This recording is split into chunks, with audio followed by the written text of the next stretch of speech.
कई बार ऐसी परिस्थिति आती है, लोग असमंजस में होते हैं कि इतने सारे स्वरूप हम देखते हैं भगवान के। कभी जो शिव का स्वरूप है, कभी विष्णु का स्वरूप है, कभी देवी माता का स्वरूप है। तो सब जो भक्त हैं जिसके, वो अपने अपने इष्ट को जो है सर्वशक्तिमान बताता है। तो हम किसको सर्वशक्तिमान माने? कौन सर्वशक्तिमान है?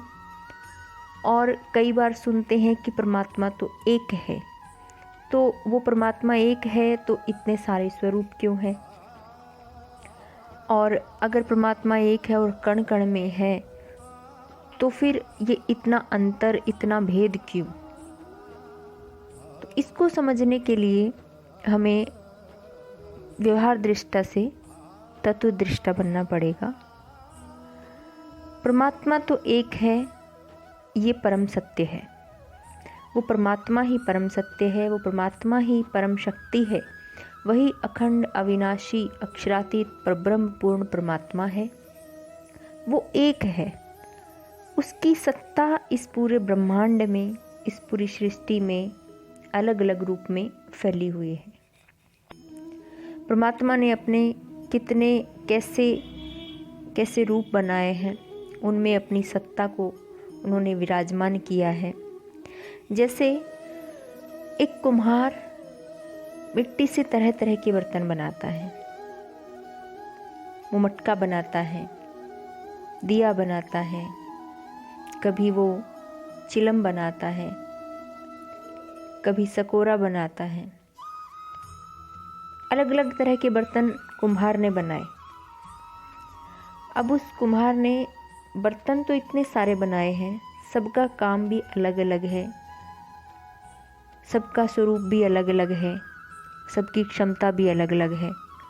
मटके में जो पानी हम रखेंगे वो शीतल होगा, वो ठंडा होगा, सबको शीतलता देगा। मटका स्वयं भी शीतल हो जाता है। लेकिन चिलम स्वयं भी जलती है और उसे इस्तेमाल करने वाले को भी जलाती है। तो स्वभाव भी अलग है, सबका प्रयोग भी अलग है, सबकी क्षमता भी अलग है। लेकिन सब में एक चीज समान है। वो क्या है? जिस तत्व से वो सब चीजें बनी हैं, मिट्टी एक है। सबका स्वरूप अलग है, काम अलग है, लेकिन उनके अंदर तत्व एक है। अगर हम उसे देखेंगे कि ये मटका है, ये चिलम है, ये सकोरा है, तो हम व्यवहार दृष्टा हैं, हम व्यवहारिक दृष्टि से उसे देख रहे हैं कि कौन सी चीज़ किस काम के लिए बनाई गई है। और अगर हम तत्व दृष्टा हो जाते हैं तो हम क्या देखेंगे कि चाहे वो चिलम हो, चाहे वो मटका हो, चाहे वो सकोरा हो, चाहे वो दिया हो, सब में तत्व तो एक ही है। मिट्टी तो उनका मूल है।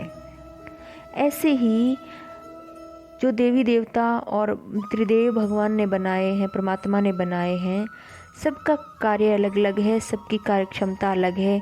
जब तक हम अपने एक इष्ट को मानकर पूजते हैं, अलग अलग, जब तक हम व्यवहार दृष्टा है, हम अलग अलग स्वरूपों में उलझे रहेंगे। अलग अलग स्वरूप में पूजिए जब तक हम व्यवहार दृष्टा है। जब हम तत्व दृष्टा हो जाएंगे, तब हम क्या देखेंगे कि सब में शक्ति तो उस परम शक्तिमान परमात्मा की है, उस परब्रह्म की है। वो अपना कोई भी स्वरूप बना सकते हैं। दृष्टा रहेंगे तब तक हमें इसी तरह से समझना पड़ेगा।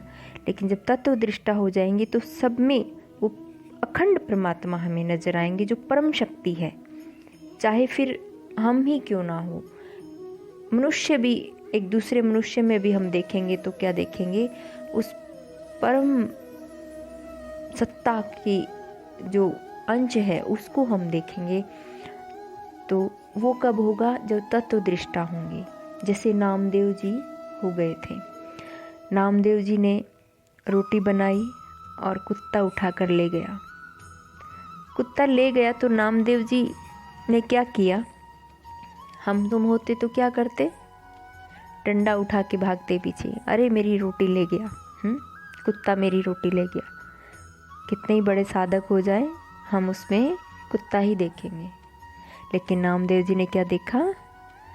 नामदेव जी ने देखा कि वो भी, उसके अंदर भी परमात्मा है। नामदेव ने पकाई रोटी, कुत्ते ने उठाई, पीछे घी का कटोरा लिए जा रहे। बोले लुखी तो ना खाओ, थोड़ा घी लेते जाओ, क्यों रूप अपना मुझसे छुपा रहे। कहते, नामदेव जी कहते, अपना रूप मुझसे क्यों छुपा रहे हो भगवान? मैं पहचान गया आपको, तो ये रोटी आप ले जा रहे हो तो कम से कम लुखी ना खाओ, घी लेके पीछे जा रहे हैं। देखिए भाव, देखिए वो तत्व दृष्टा हैं। उन्होंने उस श्वान में भी परमात्मा के तत्व को देखा, और परमात्मा ने भी फिर देखा कि अगर ये इस जीव में मुझे देख रहा है तो मुझे भी इसको इसी में नजर आना चाहिए, और परमात्मा उस श्वान से प्रकट हो गए। तो ये दृष्टि की बात है कि हम किस दृष्टि से देख रहे हैं।